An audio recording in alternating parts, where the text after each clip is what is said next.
And what is this showing? This is showing that black creators are the most valuable tenants in a building that they don't own and can never buy. Run-DMC made the coolest shoe in 1986. It was the coolest shoe on earth, for real. They wore them on stage, they built a whole cultural movement around them, and they got a deal eventually. But that was only after they had already done the work for free. But who owned Adidas in 1986? Not them. Last week I asked who we are to each other, right? And I talked about what it looks like when we build a house instead of just showing up to the party.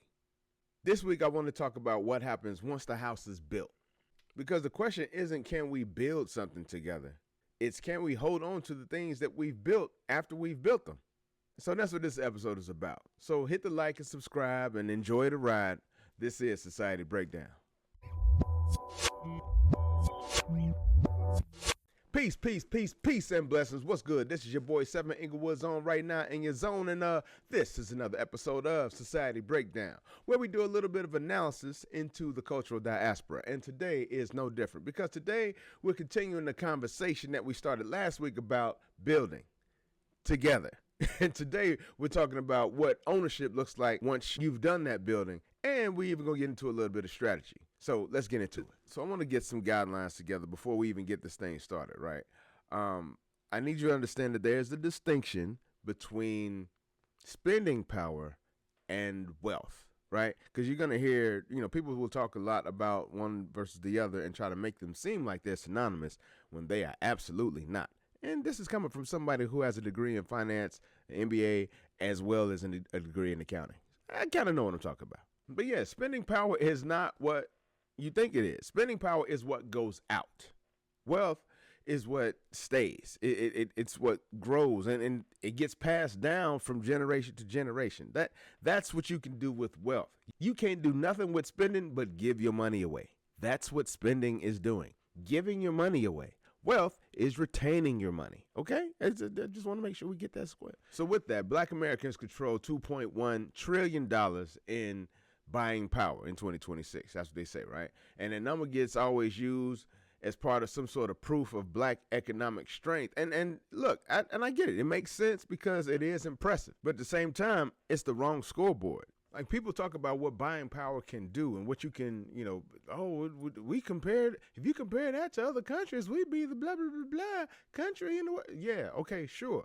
But that's just money that's going out. Again, that's not talking about what you're spending that money on. That's money that's going out for rent or mortgages, insurance, gas, your vehicle, maintenance, food, clothing, all of those things, so that's again. So when people talk about spending power, that's what you are spending your money on.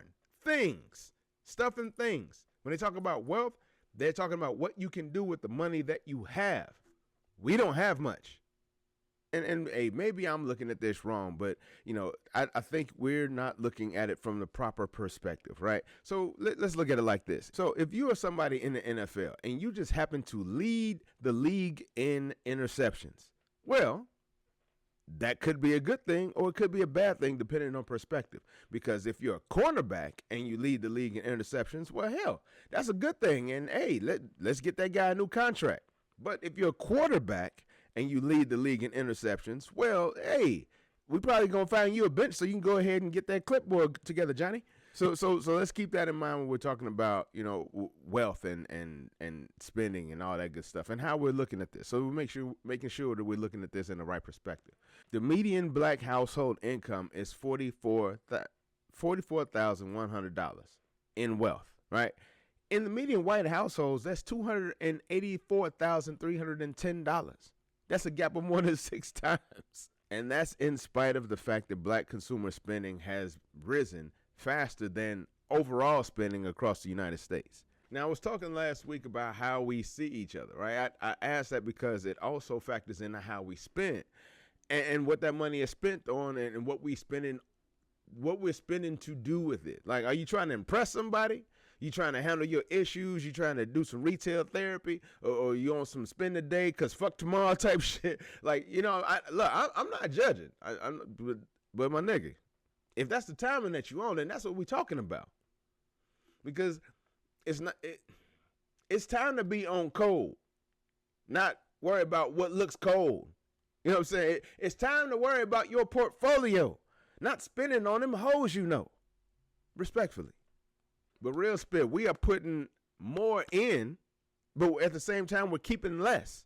You see what I'm saying? So when black consumer spending is out trending the United States, that means we're putting out way more money than we're saving. Those two facts in the same sentence should be alarming to some damn body. People should be asking why. And I don't think this is because of laziness or a lack of ambition or something like that. It's that we've been playing the spending game exceptionally well while being systematically locked out of the ownership game. Spending at a black-owned restaurant is great, you know what I'm saying? But owning the restaurant, oh, baby, that's really where it's at, you know what I'm saying? Or owning the land that the restaurant sits on, that's dope. Like, you can stream an album, and that's cool, but if you own the masters, that's really where it's at, you know what I'm saying? And to be clear, these are not the same thing. And we've been celebrating the wrong things because only one of them compounds somewhere else for somebody else, while the other one doesn't. And if you follow this channel's Because Racism series, then you already know why for a lot of this, right? We talked about this, the GI Bill, redlining, deed conventions, the New Deal exclusions. Every tool that built generational wealth was used to keep black families out of the ownership game. And in particular to the GI Bill and redlining, I mean, those were covenants that were created to keep black people out of certain spaces. It kept us from participating in the national economy. It made us perennial renters. So what do you think is going to happen when all you've been doing for decades is renting? You're going to have a mentality that all you're doing is making to spend, making to spend, making to spend. That's what's going to happen. And I'm sure there's some other factors to add in to look at why black ownership is at the low levels that it is. But I mean, let's be real about it. A lot of it was the government's doing. A lot of it was just because racism. They didn't want us participating in their activities. And the bad part is some of this shit we do to ourselves. So let me tell you what I'm talking about across industries that black people built, right? Hip hop. We can start right there. Start in the Bronx, 1973. You could worry about who was really involved in all that good stuff and ethnicities if you'd like. You can have that conversation on your old time. I'm talking about DJ Kool Herc, right? We know 2 turntables and a microphone, all that stuff helped to create an industry in which billions of dollars were generated in the industries of fashion, advertising, film, and the labels that own most of those masters largely are not black people. Streaming platforms keep roughly 30% off the top. Then the labels take their cut. And by the time it reaches the actual artist, man, we talk about pennies per stream. Spotify paid over $10 billion to rights holders in 2024. And the rights holders are not necessarily the artists. You see, the artists who created the music, they saw a fraction of that bread. They just sent me some shit from Spotify where I got 1 billion streams, right? My publisher hit me. I said, break that down. How much money is that? That shit wasn't even $45,000. Then if you look at sneaker culture, right? Black consumers drive it. That's it.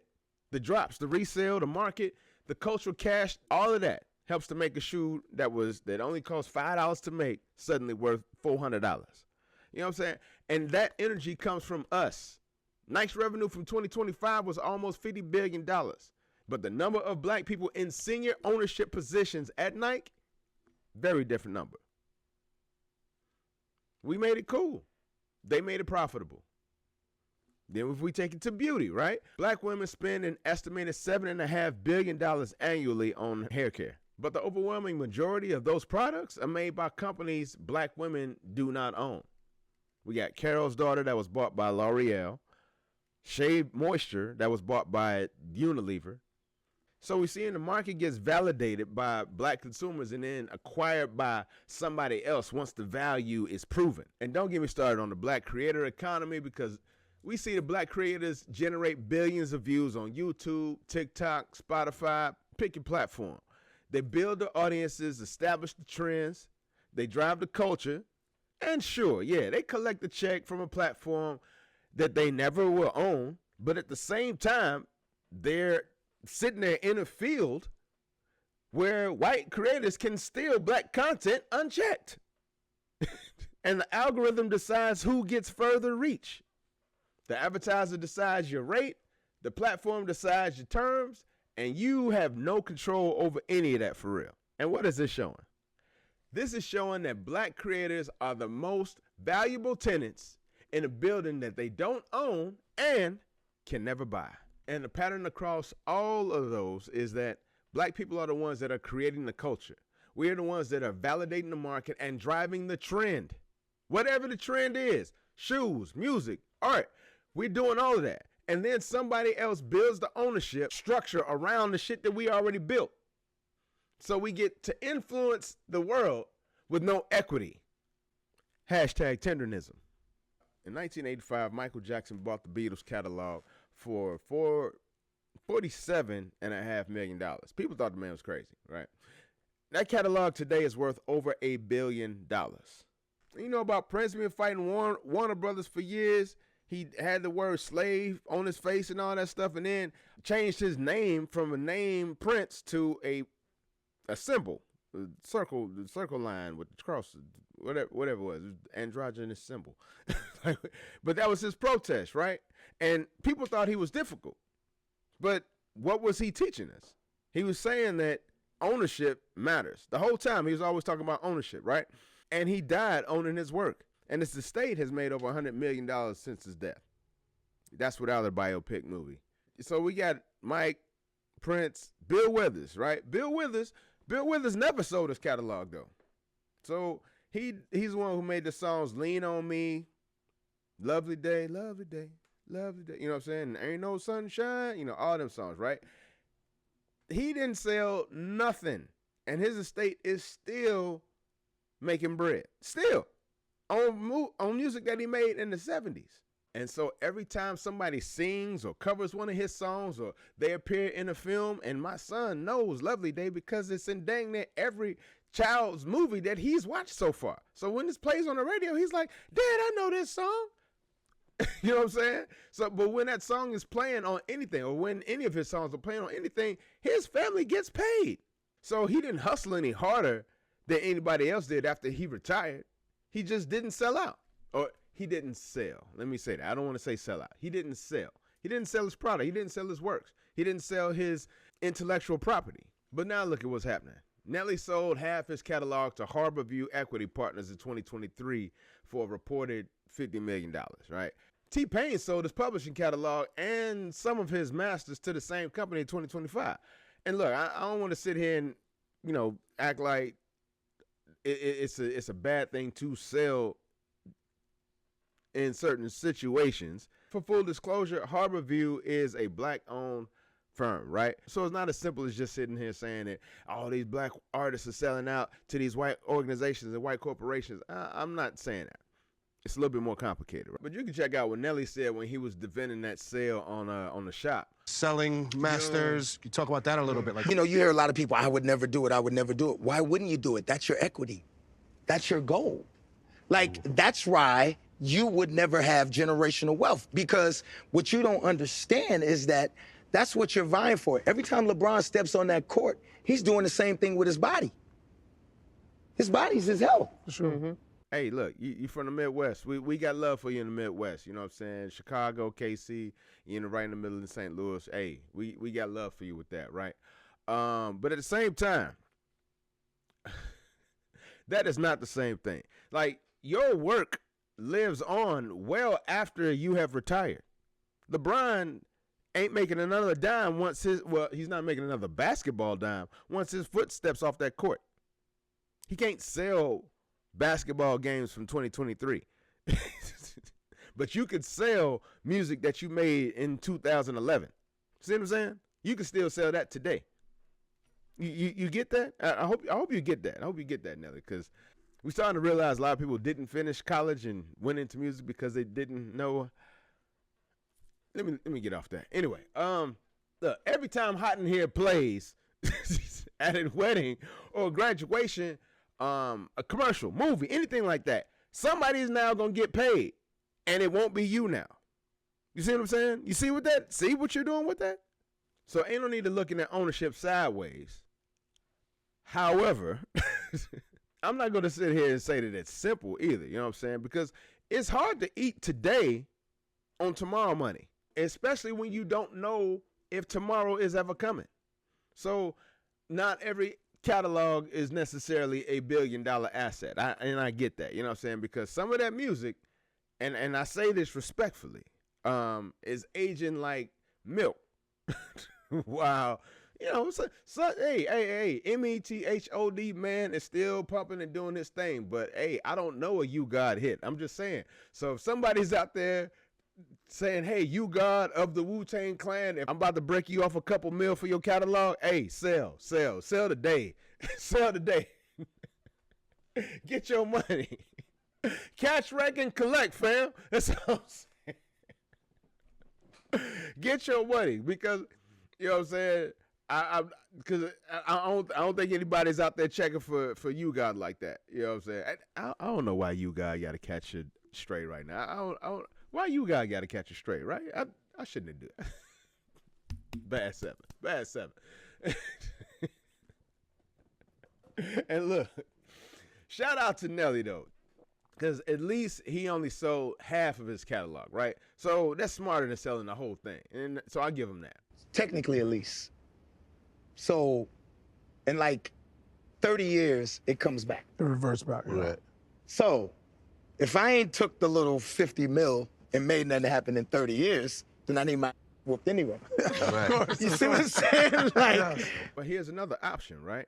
What if the offer itself is the signal? Like, what if what they're presenting to you is a sign to let you know that, hey, maybe, ding, ding, ding, maybe I'm actually worth more than what they're even offering. For example, Master P turned down $1 million deal from Jimmy Iovine and Interscope. And what he said was dope, because he was like, if they offer me $1 million, I got to be worth $10 million or more. And he bet on himself after that. What's the deal bigger than Michael Jackson? He told me. He said, you'll get 85%. In a rec company, get 15% as a distribution deal, but I don't think they'll do that with you. But you're going to need $200,000 of marketing money if you're going to get that type of deal. And that's what I did. So once I knew that, that's why I started selling the CDs at the trunk of my car. When I made enough money, that's when I went at the deal, knowing that I can handle the marketing and promotion for this product. And plus I was going to go hit the road myself. So once I was educated to that information, so it's all about information, educating yourself, having the right resources. And I think that's where business starts. And just think about that, right? He used their offer as his appraisal to figure out where he fits in the market, right? So if the biggest executive in the music industry at the time thinks that you're worth $1 million, then you know you're probably worth well more than that. Because at day's end, it's just like a job, any job. They don't offer you what you're actually worth. They offer you what they can get away with. So Master P took that offer as marketing research. He kept his masters. He negotiated an 85-15 deal, which was unheard of, honestly, at the time, especially in hip hop. And that means that 85% of the distribution was going to him. And this is a man who started selling out of his trunk, built No Limit off of $10,000 that he got from his grandfather after he passed. But he did all that. Made a $200 million empire. Because he bet on himself, because he realized what was being offered. And he took that to understand that, hey, this offer means that I'm thinking too lowly of myself. I need to start thinking higher, because if he's thinking this high, I must be even higher than what he's talking about. So he didn't wait for a better offer. He made himself the offer. So, you know, for the people out there who, you know, who can wait, who have the ability to wait. You're not in a, you know what I'm saying, Keith Murray kind of situation. And, hey, shout out and blessings to Keith Murray, but because I hope he turns this thing around, because good Lord, last time I saw him, it wasn't looking good. But if somebody comes to you with a check, right, and you have the ability, maybe don't ask them how much. Instead, ask or find out from them what they know that you don't. Because the size of their offer is telling you something about the size of what you already built. So know your numbers. Before you sign anything, know your numbers. Know your math. And if not, and if you don't know your numbers, get somebody who know numbers around you, somebody that you can trust. Because at day's end, the ones who held on didn't hold on because they was just being stubborn. They held on because they did the math. So what you built, if you built it right, could be worth way more tomorrow than it is today. And it could be worth even more in 10 years than it is tomorrow. So to the Ryan Clarks out there, build your own. So to the Cam Newtons out there, build your own. We don't need to be worrying about going to Target and begging them to show us respect if we already have our own. If we already have our own thing, then we can build off of our own thing. Then we can control our own thing. Validate and justify our own thing. Why? Because it's fucking ours. So there's no point of us boycotting a Target or boycotting an ESPN or boycotting any of these entities if we already have our own. That means that when they do interfere or mess with us or fuck with us on any level, they're doing that on our terms. I've seen the same thing take place across the globe with African nations divesting from the European colonizers who have been taking their resources for centuries. So let's review everything we covered today to make sure that we all on the same page, right? Spending power is what you put in. Wealth is what you can keep, grow, and pass down. And lastly, you cannot pass down what you've already sold. So look, imagine if every conversation started out with one question. Who owns it? Not who made it famous and all that stuff. Who wears it? Where's the swag? And you know who I'd like and got it on. Who's performing and all that. Who owns it? That should be the main thing. Because ownership outlives popularity any day. Ownership survives recessions. It gets inherited. You can't pass down spending. And we've been putting in for a long time without owning or holding on to the things that we have built. Mike knew better. Prince knew it. Bill knew it. Hell, Master P bet his entire career on it. Now it's time for us to decide if we know it. Because it's time to start keeping. It's time to start keeping our bread and keeping our content and keeping our intellectual property to ourselves. We need to do more gatekeeping. But I'll leave it right there. Y'all let me know what y'all think about this and all the other content. Hit the like, share, subscribe, and all that good humana.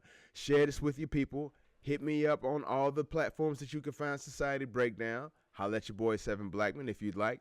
But I have been your boy 7. This is another episode of Society Breakdown. Please make sure you take care of yourself and others. Until next time, but be dangerous while you do. Peace. And I'm out.